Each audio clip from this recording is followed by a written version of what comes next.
How to create a second account on Brawl Stars. Hi everyone, I'm here to assist you today. Without any delay, let's jump right in. First, open Brawl Stars on your device. Here, click on the three lines at the top right. Then click on Connect at the bottom right corner of your screen.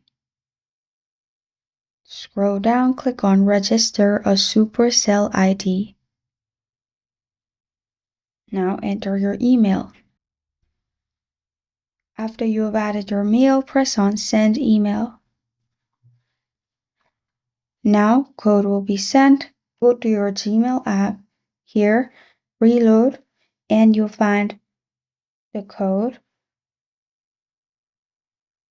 Copy the code and go to Brawl Stars and paste the code. Press on Submit. Press on Create. And after you press on Create, add your username and press on Continue. Choose your avatar, press on Continue. After you do this, your account will be created. This is how to create a second account on Brawl Stars. Thank you for joining me today. If this video helps you out, please leave a like and subscribe for more. Got a question or want to suggest a topic? Comment below. Thank you for watching.